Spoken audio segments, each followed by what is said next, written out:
আমি এসে দেখলাম পুলিশে ভিড়, তাকে এখানে বসে এখানে গামছা বেঁধে রেখে দিয়েছে। পুলিশ করলাম কি হয়েছে, বললো এসে দুটো হাতিকে মেরে দিয়েছে, মেরে যেতে পড়ে গিয়ে এখানে বাজরা থেকে নিয়ে পেট অব্দি ফেড়ে গেছে।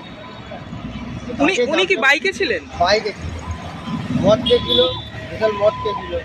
ওই মদ খাওয়া অবস্থাতে পড়ে এখানে ফেড়ে গেছে, এদিকে হাড় ভেঙে গেছে। এখন ওনাকে কোথায় নিয়ে যাওয়া হলো? পিজি এতে কি বলে, পিজি ট্রমা। পিজি ট্রমাতে নিয়ে গেছে। উনি কিসে ছিলেন? বাইকে। বাইকটা কোন দিকে যাচ্ছিল? এদিকে যাচ্ছে, বাইকের মুখটা এদিকে দেখলাম। বাটানগরের দিকে হ্যাঁ, যাচ্ছে। বাইকের মুখ এদিকে দেখলাম। আর ছোট হাতিটা কোন দিকে ছিল? ছোট হাতিটা দাঁড়িয়ে ছিল, আচ্ছা, আর ও পিছন থেকে এসে ছোট হাতিকে মেরে। এবং ছোট হাতি কি পেটের উপর দিয়ে গেছে নাকি? না, ছোট হাতি দাঁড়িয়ে ছিল। ছোট হাতি রালিং থাকলে তবে তো পেটের উপর থেকে যাবে। একটা গাড়ি যদি দাঁড়িয়ে থাকে সে কখনো পেটের উপরে যায় না তো।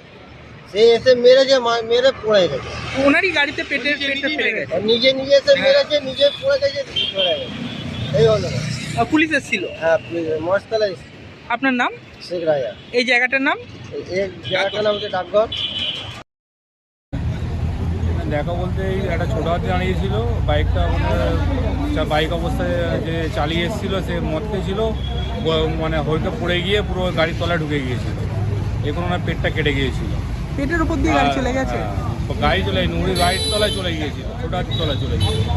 এখানকার লোক সবাই হেল্প করে ওনাকে ট্রেনে বার করে পুলিশ তারপরে বসিয়ে দিয়েছে। পুলিশ তারপরে এসছে, ওনারা দাঁড় করে অ্যাম্বুলেন্স নিয়ে হসপিটালে নিয়ে গেল। এখন কোথায় নিয়ে যাওয়া হলো? হসপিটালে পিজিতে। পিজিতে। আপনার নাম? আমার নাম রাজীব হালদার। এই জায়গাটার নাম? এটা হালদারপাড়া।